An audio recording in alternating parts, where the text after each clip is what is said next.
నమస్కారం వార్తలకు స్వాగతం. ముందుగా ముఖ్యాంశాలు. మాజీ మంత్రి సింగిరెడ్డి నిరంజన్ రెడ్డి మీడియా సమావేశం. సీఎం రేవంత్ రెడ్డిపై ఫైర్.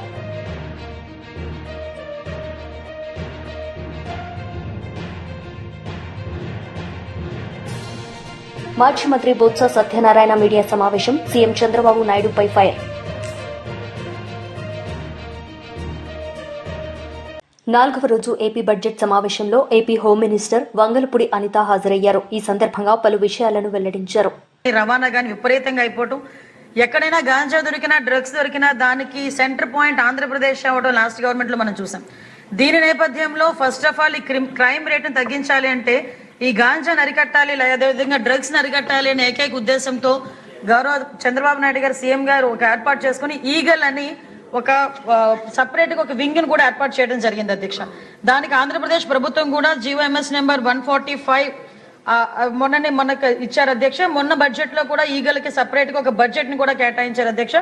ఒక IG level officer, DIG level officer ఏర్పాటు చేసి ఒక టీం ని ఏర్పాటు చేయడమే కాకుండా ప్రతి జిల్లాలోని కూడా ఈగల్ టీమ్స్ ని ఏర్పాటు చేయడం, అదేవిధంగా నార్కోటిక్ పోలీస్ స్టేషన్స్ ని ప్రతి జిల్లాలో సుమారుగా 26 జిల్లాల్లోని కూడా అధ్యక్ష నార్కోటిక్ కంట్రోల్ సెల్స్ ని ఏర్పాటు చేయడం కూడా జరిగింది అధ్యక్ష. ఇందాక మన సభ్యులు మాట్లాడుతున్నప్పుడు 11,000 ఎకరాల నుంచి మనకు 100 ఎకరాల వరకు రావడం అనేది సంతోషంగా ఉంది అని చెప్పారు. దీన్ని కూడా ఎలా కంట్రోల్ చేయాలి, దానికి సంబంధించిన ప్రతి ఇన్ఫర్మేషన్ కూడా డిపార్ట్మెంట్ వాళ్ళ దగ్గర ఉంటుందని చెప్పారు అధ్యక్ష. అది ఉండటానికి నిజంగా ఒక 20 హాట్స్పాట్లను కూడా ఈగల్ టీం అదేవిధంగా డిపార్ట్మెంట్ వాళ్ళందరూ కూడా ఐడెంటిఫై చేశారు అధ్యక్ష. సుమారుగా మనం చూసుకుంటే అధ్యక్ష నెంబర్ ఆఫ్ విలేజెస్ చూసుకుంటే దగ్గర 7 విలేజెస్ లో అధ్యక్ష 375 అంటే మండలాల్లో 7 మండలాల్లో 375 విలేజెస్ లో ఈ హాట్స్పాట్స్ ని గుర్తించి కల్టివేషన్ చేయకుండా తీసుకునే బాధ్యతను కూడా తీసుకున్నారు అధ్యక్ష. ఒక ఎగ్జాంపుల్ చెప్పాలి అధ్యక్ష, 359 ఫ్యామిలీస్ ఇందులోని గత కొన్ని సంవత్సరాలుగా వీళ్ళు హ్యాబిచువల్ అఫెండర్స్ అధ్యక్ష. కల్టివేషన్ చేస్తూనే ఉంటారు. ఎంతమంది చెప్పనేయండి, ఎన్ని చేయనేయండి, వాళ్ళు అక్కడ కల్టివేషన్ చేస్తూనే ఉంటారనమాట. మన గవర్నమెంట్ వచ్చిన తర్వాత 359 ఫ్యామిలీస్ ని కూడా ఐడెంటిఫై చేసి వాళ్ళకి ఆల్టర్నేట్ క్రాప్స్ ఇచ్చి ఈ సంవత్సరం ఒక ప్లాంట్ కూడా వేసుకునే పరిస్థితి లేకుండా వాళ్ళని మోటివేట్ చేసుకుని వాళ్ళు మన కంట్రోల్లో పెట్టుకునే పరిస్థితి వచ్చింది అధ్యక్ష. దీనికి చెప్పేది ఏంటంటే ఏ రకంగా తగ్గించారు 11,000 ఎకరాల నుంచి 100 ఎకరాల వరకు అని చెప్పడానికి ఇది ఒక ఎగ్జాంపుల్ గా చెప్తున్నాం అధ్యక్ష. సుమారుగా ఈ గంజాయి సాగు చేసిన తర్వాత ట్రాన్స్పోర్టేషన్ కూడా చూసుకుంటే అధ్యక్ష మనకి మిగతా రాష్ట్రాల నుంచి ఈ మధ్య కాలంలో మనం గాంజా పట్టుకున్నాం అధ్యక్ష. దగ్గర 40,088 కిలోల గంజాయిని మనం పట్టుకున్నాం అధ్యక్ష. 564 వాహనాలను జప్తు చేయడం జరిగింది అధ్యక్ష. అంటే సుమారుగా మనం చూసుకుంటే అధ్యక్ష మన దగ్గర కల్టివేషన్ కన్నా ఈ చుట్టుపక్కల రాష్ట్రాల నుంచి మన దగ్గరకు వచ్చే ట్రాన్స్పోర్టేషన్ చాలా ఎక్కువగా ఉంది అధ్యక్ష. దీని నేపథ్యంలో ఇమీడియట్ గా హోంశాఖ అదేవిధంగా ఈగల్ టీం వాళ్ళు కలిపి ఒక ఇంటర్ స్టేట్ కోఆర్డినేషన్ మీటింగ్ కూడా ఏర్పాటు చేసుకోవడానికి, అదేవిధంగా ఒక సెల్ ను కూడా ఏర్పాటు చేసుకోవడానికి కూడా నిర్ణయించుకున్నాం అధ్యక్ష. దాని మీద ఆల్రెడీ స్టేట్ లెవెల్ కమిటీ కూడా ఒకటి ఫామ్ అయింది అధ్యక్ష. సిఎస్ గారి ఆధ్వర్యంలో ఒక స్టేట్ లెవెల్ కమిటీ, అదేవిధంగా మనకి డిస్ట్రిక్ట్ లెవెల్ కమిటీస్ కూడా ఇందులో ఉన్నాయి అధ్యక్ష. డిస్ట్రిక్ట్ మెజిస్ట్రేట్ మనకి ఆధ్వర్యంలో మన ఎస్పీ గారు చైర్మన్ గా ఉండి ఒక కమిటీ కూడా ఏర్పాటు చేసుకోవడం జరిగింది అధ్యక్ష. అంటే ఇవే కాకుండా అధ్యక్ష సుమారుగా ఇప్పుడు ఇందాక మన రెడ్డప్ప మాధవి గారు అదేవిధంగా మన గల్లా మాధవి గారు చెప్పినప్పుడు ఏదైతే స్కూల్స్ లోనే ఎక్కువగా ఈ గాంజాయి అన్నది వినియోగం ఎక్కువగా అయింది, ఈ గాంజా కూడా విపరీతంగా మార్పు చెందింది అధ్యక్ష. గాంజాలో కూడా డ్రై గాంజా అని, లిక్విడ్ గాంజా అని, వీళ్ళు కొంత గాంజా పర్సెంటేజ్ ఇప్పుడు ఏదైతే నాకు మొన్న ఒక టీచర్ కూడా ఒక గ్లూకి సంబంధించిన ఒక ఫోటో పెట్టారు అధ్యక్ష. ఆ గ్లూకి సంబంధించింది ఎక్కువ పిల్లలు వాడుతున్నారు, అదేంటో ఒకసారి చెక్ చేయించండి అని కూడా నాకు కూడా పంపించడం జరిగింది అధ్యక్ష. ఈ గ్లూస్ గానీ పెయిన్ కిల్లర్స్ అంటే రూపం మార్చుకొని గాంజాయికి ప్రత్యామ్నాయంగా గాంజాయితో కలిసినవి ఇవన్నీ కూడా తీసుకురావడం జరిగింది అధ్యక్ష. దీనిని ఎట్టి పరిస్థితుల్లోని గ్రౌండ్ లెవెల్ నుంచి కూడా మనం క్లియర్ చేయాలి అని ఒకే ఒక ఉద్దేశంతో ఎస్పెషల్లీ గౌరవ విద్యాశాఖ మంత్రి నారా లోకేష్ గారి ఆధ్వర్యంలో ఈ రోజు స్కూల్స్ లో కూడా ఈగల్ టీమ్స్ ని ఏర్పాటు చేసుకోవడం జరిగింది అధ్యక్ష. దానికి సపరేట్ గా ఒక జీవో కూడా ఇవ్వడం జరిగింది అధ్యక్ష. Memo number 271473 by MS by 2025 మొన్న 10th ఫిబ్రవరిన ఇది సర్క్యులర్ కూడా జారీ చేయడం జరిగింది అధ్యక్ష. దీన్ని బట్టి స్కూల్స్ లోని కూడా ఈగల్ టీమ్ ని ఏర్పాటు చేయడం, ఈగల్ టీం ద్వారా చిన్నపిల్లలకి కూడా అవేర్నెస్ క్రియేట్ చేయడం, ఎవరైనా ఇటువంటి బారిన పడి వాళ్ళు ఇబ్బంది పడే పరిస్థితులు కానీ అవతల వాళ్ళు ఇబ్బందులు పెట్టే పరిస్థితి కానీ వస్తే ఆ ఇన్ఫర్మేషన్ కనీసం టీచర్స్ కి ఇవ్వడం, హెచ్ఎంకి ఇవ్వడం, వాళ్ళని డిఅడిక్షన్ సెంటర్ లోకి కూడా వాళ్ళని పంపించి ఏర్పాటు. మాజీ మంత్రి శ్రీనివాస్ గౌడ్ మీడియా సమావేశం నిర్వహించారు. ఈ సందర్భంగా పలు అంశాలపై ఆయన మాట్లాడారు. మీ అందరం కలిసిపోతేనే కదా బాలరాజు గారి నియోజకవర్గం అది. ఆయన పని చేస్తామంటే అడుగు పెడితే ఆయన మీద లేనిపోని ఆంక్షలు. భార్య తీసుకోకపోతే ఆంక్షలే, ఫ్యామిలీతోనే పోతే ఆంక్షలే, అవమానపరిచే రీతిలో. ఈ అవమానాన్ని తట్టుకోలేక హరీష్ మనం పోదాందా పానం అరలేక అరలి పోదామని చెప్పి అందరం కలిసిపోతే కనీసం గేట్ లోపల కూడా రానియలేదు మమ్మల్ని. గేట్లకు లోపలికి ఎంటర్ కూడా కానియలేదు. ఏం చేద్దాం చెప్తామంటే వాళ్ళ తప్పులన్నీ అడుగుతామని, ఎత్తి చూపుతామని చెప్పని. 21 నాడు ఒక శాసనసభ్యుని కూతురు ప్రీ వెడ్డింగ్కు అబుదాబి పోతే 22 నాడు సంఘటన అయింది. సంఘటన జరిగిన తర్వాత ఒక సంఘటన మీదేసి ఈయన బాధ్యుడు అంటారు. అసలు విషయాలు మీకు తెలియదేమో. ఆ ప్రీ వెడ్డింగ్కి ఒక మంత్రిగా నల్గొండ జిల్లా మంత్రి కూడా ఉన్నాడు మరి ఆ వెడ్డింగ్లో. హరీష్ రావు గారు ఏమన్నా ఇరిగేషన్ మంత్రియా, లేకపోతే ప్రభుత్వంలో ఏమన్నా నీటిపారుదల శాఖకు సలహాదారుడా? ఏముంది? ఆయన దుబాయ్ పోయినందుకు మీరు పని చేయలేదు. ఎక్కడే సంఘటన జరిగితే వీళ్ళు బాధ్యులు అంటే వీళ్ళు ఏమైనా హోమ్ మినిస్టరా, లేకపోతే అక్కడ ఏదైనా గవర్నమెంట్లో ఏమైనా కీలక పోస్ట్ ఉన్నాడా? ఎక్కడ ఏం జరిగినా వీలే కారణం అనడం ఏమన్నా న్యాయం ధర్మం ఉందా? అదే ప్రీ వెడ్డింగ్లో ఒక మంత్రి ఉన్నాడు, మీ పార్టీ వాళ్ళు చాలామంది ఉన్నారు. అట్లా అనుకోస్తే ఈ సంఘటన జరిగినప్పుడు ప్రభుత్వంలో మీరు ఎక్కడో కూడా ఉండాలి, కానీ ఈయనకేం సంబంధం? ఎక్కడో జరిగితే ఏదైనా గొడవ జరిగితే వీళ్ళే బాధ్యత అంటారు, ఏదైనా హత్య జరిగితే వీళ్ళే బాధ్యత అంటారు, ఏం మాట్లాడతలేరు అంటారు.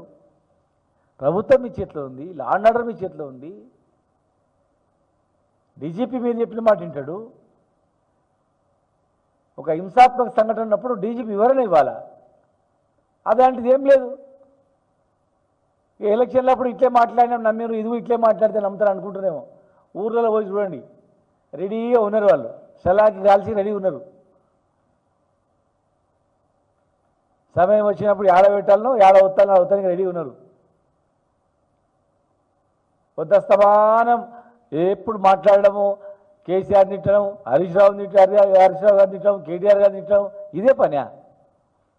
ప్రభుత్వం మీ చేతిలో పెట్టినప్పుడు పరిపాలన గాడిలో పెట్టాలి, లా అండ్ ఆర్డర్ను కంట్రోల్లో పెట్టుకోవాలి, బాధ్యుల మీద యాక్షన్ తీసుకోవాలి. అసలు ఎస్ఎల్బిసి స్టార్ట్ చేసే ముందు ఎవరిని అడిగి చేసిండ్రు, ఏం ఆధారాలు ఉన్నాయి, ఎవరు సర్టిఫికేట్ అడగాలి, అధికారులను అడగాలి. ఒక విహారయాత్రకు పోయినట్టు పోయి చేపల పులుసు తిని కమ్మ ఉందా లేదని చెప్పి మళ్ళీ వాపసు రావడం కాదు. అక్కడ మేము సీఎం రేవంత్ రెడ్డి మీడియా సమావేశం నిర్వహించారు. ఈ సందర్భంగా ఆయన మాట్లాడారు. ఆర్మీ కూడా ఈ వ్యవస్థలో పనిచేస్తుంది. టన్నెల్ ఎక్స్పర్ట్స్ ఉన్నారు, సింగరేణి ఎక్స్పర్ట్స్ ఉన్నారు, నేషనల్ డిజాస్టర్ మేనేజ్మెంట్కి సంబంధించిన వాళ్ళు ఉన్నారు. అంటే ఈ దేశంలో ఎన్ని రకాల సంస్థలు ఉన్నాయో రాష్ట్ర కేంద్ర ప్రభుత్వ రంగ సంస్థలతో పాటు ప్రైవేట్ ఏజెన్సీస్ కూడా ఈ సమస్యను పరిష్కరించడానికి సంపూర్ణంగా ఈరోజు ప్రభుత్వానికి ఈ సమస్యను పరిష్కరించడానికి అండగా నిలబడ్డాయి. అయినా 8 మంది ఈ ప్రమాదంలో గల్లంతైంది. ఇప్పటి వరకు వాళ్ళ ఆచూకీ తెలియలేదు. వాళ్ళు బ్రతికున్నారా, వాళ్ళు మరణించినరా, లేకపోతే వాళ్ళు ఏ పరిస్థితిలో ఉన్నారో ఇంతవరకు నిపుణుల్లోకి అంచనాకు రాలేదు. మిగతా వాళ్ళు దాదాపుగా ప్రమాదం నుంచి బయటపడడం, బ్రతకడం, వాళ్ళందరినీ బయటకు తీసుకురావడం జరిగింది. ఇప్పుడు ఈ 11 సంస్థలు నిరంతరము దాదాపుగా 22 తారీఖు నుంచి ప్రతి క్షణము రెస్ట్ తీసుకోకుండా వాళ్ళు అందులో చిక్కుకుపోయిన వాళ్ళ పరిస్థితి ఏంది, ఈ ప్రమాదాన్ని పరిష్కరించడానికి వాళ్ళు పనిచేస్తున్నారు. మనస్ఫూర్తిగా 11 ఏజెన్సీలను తెలంగాణ రాష్ట్ర ముఖ్యమంత్రిగా నేను అభినందిస్తున్నా. ఈ ప్రమాదానికి సంబంధించి ప్రధానమంత్రి నుంచి బాధ్యత కలిగిన ప్రతి వాళ్ళు రాష్ట్ర ప్రభుత్వాన్ని సంప్రదించారు. వాళ్ళందరికీ కూడా పూర్తి వివరాలు ఇచ్చినాం. సో ఇప్పటికీ ఈరోజు నిపుణులతోని మేము చర్చించి సమీక్షలో తేలింది ఏంటంటే ఇంకా 2-3 రోజులు ఈ సమస్య కొలిక్కి రావడానికి పడుతుంది. 2-3 రోజుల తర్వాత మిగతా కార్యక్రమాన్ని చెప్పగలం అనేది మా దృష్టికి తీసుకొచ్చారు. ఈరోజు ఒక పక్కన మట్టి, ఇంకొక పక్కన నీళ్లు, దాదాపుగా 13.5 కిలోమీటర్ల లోపల పనిచేయడం వల్ల ఆ కన్వేయర్ బెల్ట్ కూడా పాడవడం వల్ల వాళ్ళు అక్కడ తీసిన మట్టి కానీ లేకపోతే ఇతర వాటిని బయటికి పంపించడానికి వెసులుబాటు లేకుండా పోయింది. రేపటిలోగా ఆ కన్వేయర్ బెల్ట్. మాజీ మంత్రి బొత్స సత్యనారాయణ మీడియా సమావేశం నిర్వహించారు. ఈ సందర్భంగా పలు అంశాలపై ఆయన మాట్లాడారు. ఈ భవనాన్ని కట్టారు, మరి ఇది ఎక్కడ మరి దుర్వినియోగం కాదా? ఇది ప్రజాధనం దుర్వినియోగం కాదని అడిగితే వైజాగ్లో రుషికొండ గురించి చెప్తారు. మా రుషికొండలో బాత్రూమ్ 20 లక్షల రూపాయలు టబ్ వేశారు, 30 లక్షలతోనే వచ్చి కమోడ్ కట్టారు. ఇవన్నీ అధికార దుర్వినియోగం, ఇది అవినీతి జరిగింది అందులో అని చెప్పారు. సూటిగా ఒకటే మాట్లాడినాం, రుషికొండ కట్టడాల్లో కానీ అవినీతి జరిగితే, తప్పులు జరిగితే ఎందుకు ఆ కాంట్రాక్ట్ బిల్లు ఇచ్చారు, ఇవ్వాల్సిన సందర్భం ఏంటి అంటే మేము దానికి ఇవ్వలేదు ఇంకో దానికి ఇచ్చామని చెప్పారు. సరే ఇంకో దానికి ఇచ్చారు మీరు అంటున్నారు, నేనైతే దీనికి ఇచ్చాను అనుకుంటున్నాను. ఎందుకంటే నేను చూశాను ఆంధ్రపత్రికలో, అది ఆంధ్రజ్యోతిలో వచ్చింది కాబట్టి నేను చూసి నేను అంటున్నాను. కాదు, అవినీతి తప్పు జరిగింది, అవినీతి జరిగింది అంటున్నారు. ఎంక్వైరీ చేయండి, ఎంక్వైరీ చేయండి. తప్పు జరిగితే ఎంక్వైరీ చేయండి.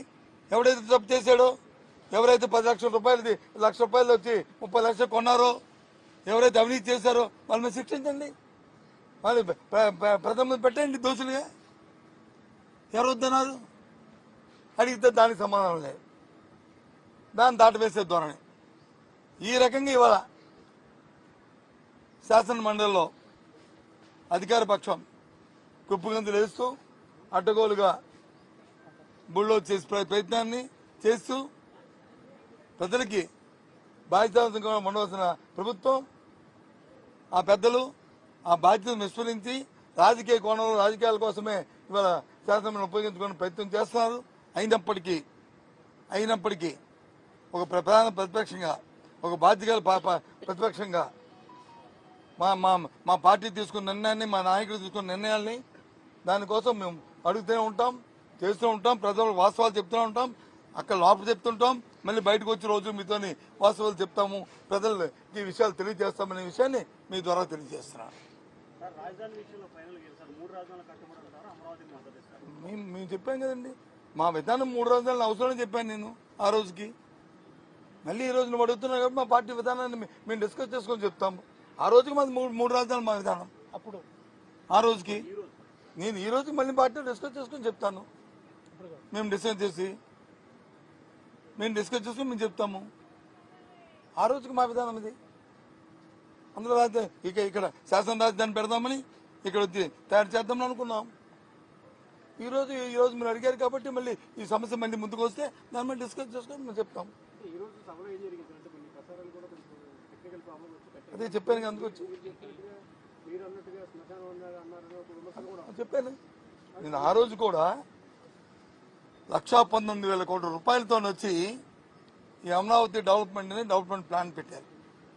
రోడ్లకి, సచివాలయానికి, అలాగే హైకోర్టుకి, అలాగే శాసనసభకి పెట్టారు. పెట్టి ఆ రోజుకి ప్రభుత్వం, నేను మున్సిపల్ అడ్మినిస్ట్రేషన్ మినిస్టర్గా సిఆర్డీ నేను ఛార్జ్ తీసుకున్నప్పటికీ 6,000 కోట్లు మాత్రమే ఖర్చు పెట్టారు. ఆ 6,000 కోట్లలో కూడా 2,000 కోట్లు వచ్చి బాండ్స్ రూపేనా, 2,000 కోట్లు వచ్చి స్టేట్ బడ్జెట్లోను, ఇంకో 2,000 కోట్లు వచ్చి బకాయిలు. అంతే ఆ రోజుకి ఆయన ఖర్చు. అది చూసాం.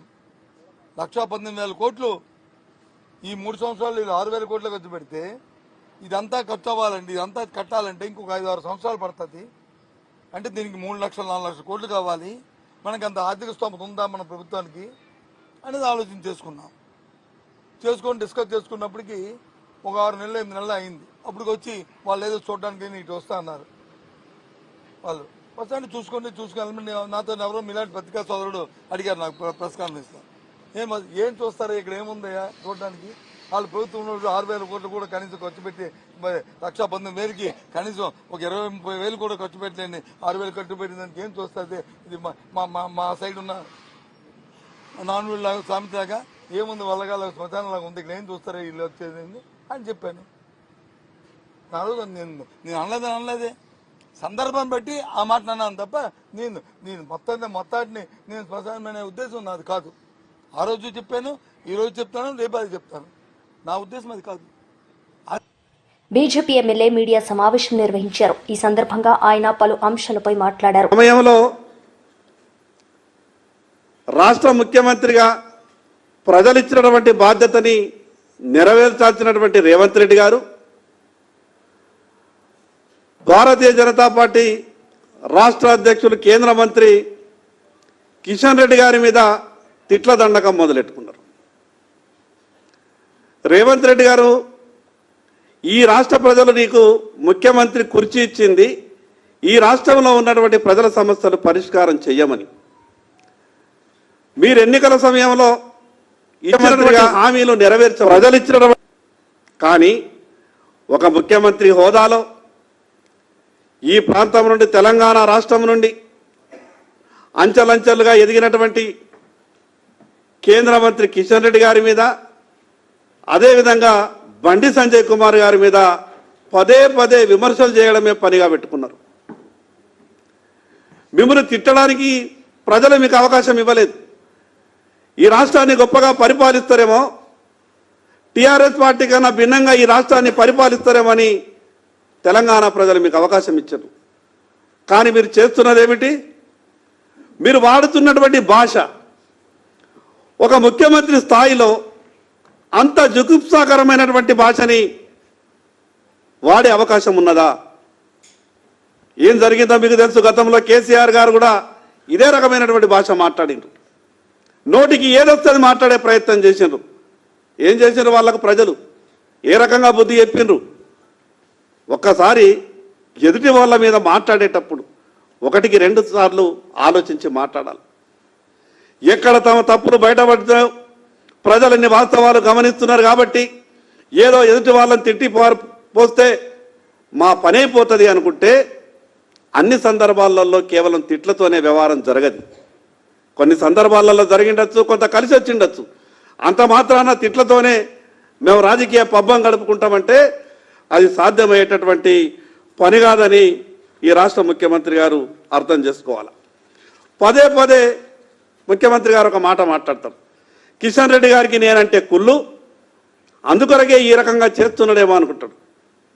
అసలు ఈ కుళ్ళు అనే మాట మీరు ఏదైతే మాట్లాడుతున్నారో ప్రజలైతే మీకే కుళ్ళున్నదేమని అనుకుంటా ఉన్నారు. ఈ రాష్ట్రం కొరకు గడిచిన 10 సంవత్సరాలలో దాదాపు 10 లక్షల కోట్ల రూపాయలు కేంద్ర ప్రభుత్వం ఈ రాష్ట్రానికి ఇచ్చింది. అనేకమైనటువంటి సంక్షేమ పథకాలు కావచ్చు, అభివృద్ధి కార్యక్రమాలు కావచ్చు. తెలంగాణ ఏర్పడ్డప్పటి నుండి ఇప్పటి వరకు ఏ ఒక్క పథకం తీసినా దాంట్లో రాష్ట్ర భాగస్వామ్యం లేనటువంటి పథకం ఏదీ లేదు. పుస్తకం విడుదల చేసిన కిషన్ రెడ్డి గారు, కేంద్ర ప్రభుత్వం ఏమిచ్చింది, నేనేం తెచ్చినా, ఈ రాష్ట్రానికి ఏం మేలు చేసినాం, నరేంద్ర మోడీ గారి నాయకత్వంలో తెలంగాణ రాష్ట్రానికి ఏ రకమైనటువంటి సాయం జరిగిందో కిషన్ రెడ్డి గారు పుస్తకం కూడా విడుదల చేసిండ్రు. మరి అన్నిసార్లు ఈ రాష్ట్రానికి ఎన్ని లక్షల కోట్లు తెచ్చినామనేది, కేంద్ర ప్రభుత్వం ఎంత గొప్పగా సాయం చేసిన అనే విషయాన్ని పుస్తక రూపంలో ప్రకటించిన తర్వాత మళ్ళీ పదే పదే ఏం తెచ్చిండ్రు అనే మాట మాట్లాడేటటువంటి ప్రయత్నం చేస్తారు. అసలు మీరు ముఖ్యమంత్రి అయిన తర్వాత ఏమొచ్చింది ఆ విషయం చెప్పేటటువంటి ప్రయత్నం చేయండి. ఎస్ఎల్బిసి దుర్ఘటన జరిగింది. ఎస్ఎల్బిసి దుర్ఘటన జరిగిన తర్వాత పదే పదే మీరు మాట్లాడింది కదా, కాళేశ్వరంలో జరిగినటువంటి విషయం మీద చర్చ చేసిండ్రు కదా. టీఆర్ఎస్ పార్టీ ఏ రకమైనటువంటి వ్యవహారం చేసిందో కాంగ్రెస్ పార్టీ కూడా అదే రకమైనటువంటి వ్యవహారం చేసింది. మీరు అన్నారు ఆ రోజు జియాలజికల్ సర్వే కానీ, జిఎస్ఐ అడ్వైజ్ కానీ, దానికి డిపిఆర్ కానీ లేకుండా కాళేశ్వరం వ్యవహారం చేసిండ్రు కాబట్టే ఆ రకమైనటువంటి ఘోరం జరిగిందని చెప్పిండ్రు. వాస్తవం. కానీ ఈరోజు ఎస్ఎల్బిసిలో మీరు చేసిందేమి? ఎస్ఎల్బిసిలో మీరు చేసినటువంటి వ్యవహారం ఏది? 2019-20 సంవత్సరంలో ఎస్ఎల్బిసిలో పనులు ఆగిపోతే 2024-25 సంవత్సరంలో మీరు పనులు ప్రారంభించారు. ఎస్టిమేట్లు పెంచారు, కాంట్రాక్టర్తో అగ్రిమెంట్లు చేసుకున్నారు, ఎక్కడెక్కడ ఎట్లా వ్యవహారం జరగాలనో మిగతా విషయాలన్నీ కూడా మాట్లాడుకున్నారు. 4 సంవత్సరాల తర్వాత ఆ టన్నెల్ పనులు ప్రారంభించేటప్పుడు జిఎస్ఐ వాళ్ళ అడ్వైజ్ తీసుకోవాలి. ఒకసారి సొరంగం తవ్విన తర్వాత దాని రూపురేఖలన్నీ కూడా లోపల మారిపోతాయి. ఒత్తిడికి ఆ సొరంగం గురవుతుంది. ఆ రకమైనటువంటి ఎక్కడా కూడా మీరు ఆలోచించకుండా ఉటావుటిన టీఆర్ఎస్ ప్రభుత్వం చేయనటువంటి పనిని మేమేదో చేసినామని చెప్పి ఈరోజు గొప్పలు చెప్పేటటువంటి ప్రయత్నం చేస్తున్నారు కదా. ఎస్ఎల్బిసి దానిపైన 2 వాగులు ఉన్నాయి, మల్లెల వాగు, నల్లవాగు. ఆ 2 వాగులు ఎస్ఎల్బిసి సోమవారం జరిగే కరీంనగర్, మెదక్, ఆదిలాబాద్, నిజామాబాద్ పట్టభద్రుల ఉపాధ్యాయ ఎమ్మెల్సీ ఎన్నికల ఓట్ల లెక్కింపు నేపథ్యంలో కౌంటింగ్ ఏజెంట్ల సమావేశం నిర్వహించడం జరిగింది. కౌంటింగ్ కేంద్రాల వద్ద పాటించవలసిన నియమాలు, తీసుకోవాల్సిన జాగ్రత్తల గురించి వివరించడమైంది. మాజీ మంత్రి సింగిరెడ్డి నిరంజన్ రెడ్డి మీడియా సమావేశం నిర్వహించారు. ఈ సందర్భంగా ఆయన మాట్లాడారు. దినం గడవని పరిస్థితి కనిపిస్తుంది. 16వ మాసంలోకి అడుగుపెట్టింది మీ సర్కారు వచ్చి. మీరు ఏం చెప్పిండ్రు, ఏం చేస్తున్నారు, ప్రజలు ఏం ఆశిస్తున్నారు, అవి ఎంతవరకు వచ్చింది? పాలన మీద దృష్టి పెట్టి అవి జరిగేటట్లు చూసి ప్రజలను ఒప్పించుకోండి అంటేనంటే అది వదిలిపెట్టి ఏడబోతే ఆడ ఎస్ఎల్బిసి టనల్ ఇదైతే అది కేసీఆర్ బాధ్యత అని అంటాడు. అందుకే మొన్న ఒక టీవీ మాధ్యమంలో మాట్లాడేటప్పుడు మాట చెప్పినాను గుర్తు చేయడానికి. చాలామంది మా వయసు, మాకంటే పెద్ద వయసు ఉన్న వాళ్ళందరికీ తెలిసినటువంటి జోకే అది. గతంలో ఇందిరాగాంధీ గారు ప్రధానమంత్రి ఉన్నప్పుడు గంభీరమైన విషయాలు ఏమన్నా విపక్షాల వాళ్ళు లేవనెత్తితే ప్రతిదానికి ఆమె ఇందులో ఏదో విదేశీ హస్తం ఉంది అని మాట్లాడేది. ఆమె 1-2 సార్లు మాట్లాడింది కదా అని ఆమె కింద ఉండేటువంటి భక్తజనం అంతా అదేది భజన మండలి అంతా కూడా ఆనాడు ఇందిరాగాంధీ గారు తప్ప మిగతా వాళ్ళందరూ భజన మండలే ఆ పార్టీలో. సో ఎక్కడ ఏం సందర్భంలో, ఏ రాష్ట్రంలో ఏం జరిగినా, ఏ అంశమైనా దానికి ఇందులో ఏదో విదేశీ హస్తం ఉందని మాట్లాడేది. అది అట్లా విదేశీ హస్తం అనేటువంటిది చాలా పాపులర్ అయిపోయి అపఖ్యాతి పాలైపోయి చాలా పలుచగా మాట్లాడుకునేటువంటి పరిస్థితి వచ్చిన సందర్భంలో తెలుగు రాష్ట్రాలలో ఆనాటి తెలుగు రాష్ట్రం ఒకటే ఓ ప్రముఖ పత్రికల్లో ఒక కార్టూన్ వచ్చింది. కార్టూన్ సారాంశం ఏంటంటే ఓ మంత్రి గారి దగ్గరికి వెళ్ళి, కేంద్రంలో ఉండే ఓ మంత్రి గారి దగ్గరికి వెళ్ళి చెవులో వాళ్ళ స్టాఫ్ ఏదో చెప్తున్నాడు. ఏంటి అంటేనంటే అది శుభ సందర్భం, వాళ్ళ ఇంట్లో ఎవరో గర్భవతి అయినారు, అది ఆనందపడే సందర్భం. ఆయన యథాలాపంగా ఇందులో ఏదో విదేశీ హస్తం ఉంది అని అన్నాడు అని కార్టూన్ యొక్క సారాంశం. నేనంటలేను ఆ మాట.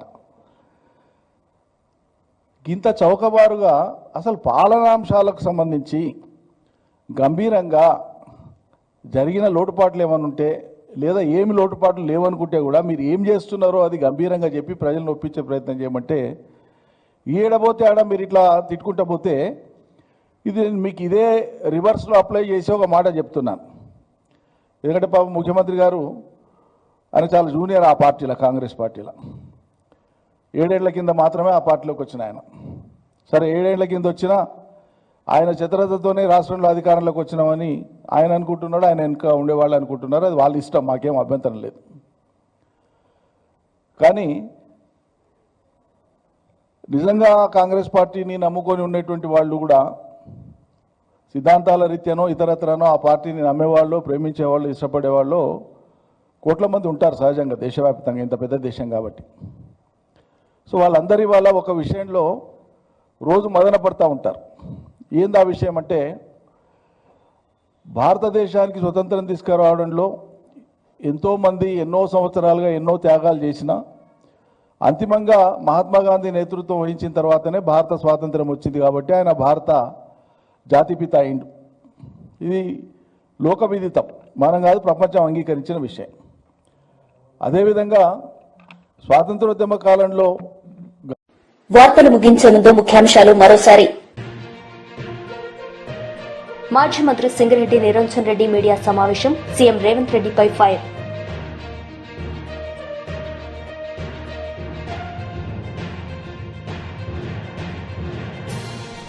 మాజీ మంత్రి బొత్స సత్యనారాయణ మీడియా సమావేశం, సీఎం చంద్రబాబు నాయుడుపై ఫైర్.